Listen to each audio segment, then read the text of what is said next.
Hi friends, welcome to Mahi Kitchen Tamil. நாம இன்னைக்கு என்ன செய்ய போறோம்னா ஆத்து மீனை வச்சு மீன் குழம்பு தாங்க ரெடி பண்ண போறோம். வாங்க prepare பண்ணது எப்படி நம்ம பார்க்கலாம். நம்ம சேனலை first time பார்க்கறவங்களா இருந்தா subscribe பண்ணிட்டு பாருங்க. பக்கத்துல இருக்க bell icon-ஐயும் click பண்ணிக்கங்க. மீன் குழம்பு ரெடி பண்ணதுக்கு ஃபர்ஸ்ட் நம்ம புளியை ஊற வச்சிரலாங்க. நான் 1 கிலோ மீன் எடுத்துக்கேன். அதனால 1.5 லெமன் அளவுக்கு புளியை ஊற வச்சிருக்கேன். புளியோட அளவு கொஞ்சம் அதிகமாக சேர்த்திங்கன்னா தான் மீன் குழம்பு நல்லா ருசியாக இருக்கும். இது ஒரு அரை மணி நேரம் நல்லா ஊறட்டும். மீன் குழம்பு ரெடி பண்ண கடாயை அடுப்பில் எடுத்து வச்சுக்கோங்க. கடாய் நல்லா சூடானதும் நல்லெண்ணெய் ஒரு 3 டேபிள் ஸ்பூன் ஊற்றிக்கிங்க. அது கூட கொஞ்சம் வெந்தயம் கரிஞ்சிடாமல் லைட்டாக கிளறி விட்டுக்குங்க. 2 பச்சை மிளகாய், கருவேப்பிலை சிறிதளவு, இது எல்லாத்தையும் சேர்த்து நல்லா வதக்கிக்கங்க. இப்போ 100லேருந்து 150 கிராம் அளவுள்ள சின்ன வெங்காயத்தை இது கூட சேர்த்து நல்லா வதக்கிக்கங்க. சின்ன வெங்காயம் சேர்த்தா தான் நல்லா மீன் குழம்பு ருசியாக இருக்கும். வெங்காயம் வதங்கிறதுக்கு தேவையான அளவு உப்பு சேர்த்துட்டு இந்த வெங்காயம் நல்லா பொன்னிறம் ஆகிற அளவுக்கு நல்லா வதக்கி எடுத்துக்குங்க. இப்போ வெங்காயம் நல்லா பொன்னிறம் ஆகிடுச்சு. இது கூட மீடியம் சைஸ் தக்காளி 2 சேர்த்து இதையும் நல்லா வதக்கிக்கலாம்.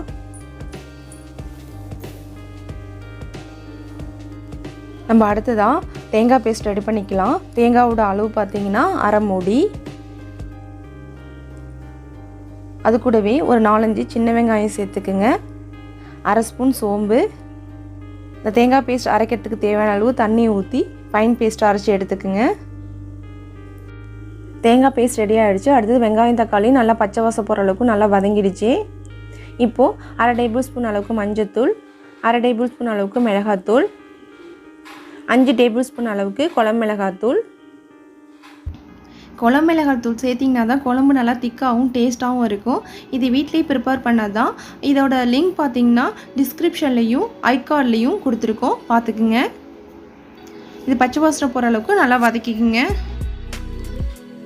இப்போ பச்சை வாசலாம் போயிடுச்சு. இப்போது இந்த மசாலா பொடி கரிஞ்சிடாமல் இருக்கிறதுக்காக கொஞ்சமாக தண்ணி ஊற்றி ஒரு 5 மினிட்ஸ் நல்லா குக் ஆகட்டும். அதுக்கப்புறம் நம்ம புளி தண்ணி சேர்த்துக்கலாம். 5 மினிட்ஸ் நல்லா குக் ஆகிடுச்சுங்க. இப்போ நம்ம இந்த ஸ்டேஜில் புளி தண்ணியை ஊற்றிக்கலாம்.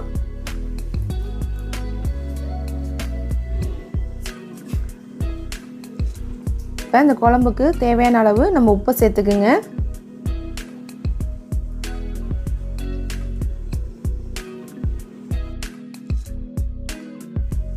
நம்ம அடுத்ததான் 2 டேபிள் ஸ்பூன் அளவுக்கு மல்லித்தூள் சேர்த்துக்குங்க. சேர்த்துட்டு கட்டி பிடிக்காத அளவுக்கு நல்லா கிளறி விட்டுடுங்க. ஒரு 15 நிமிஷம் நல்லா குக் ஆகட்டும்.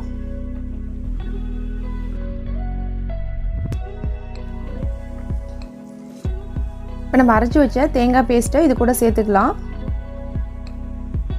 சேர்த்துட்டு குழம்பு நல்லா கொதிக்க விடுங்க.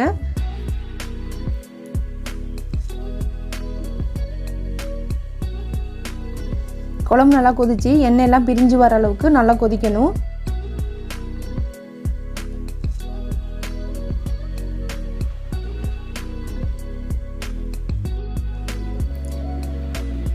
குழம்பு நல்லா கொதிச்சு எண்ணெயெல்லாம் பிரிஞ்சு வந்துருச்சுங்க. இந்த ஸ்டேஜில் நம்ம ஆற்று ஜிலேபி மீனை இது கூட சேர்த்துக்கலாம். நான் 1 கிலோ ஜிலேபி மீன் எடுத்திருக்கேன்.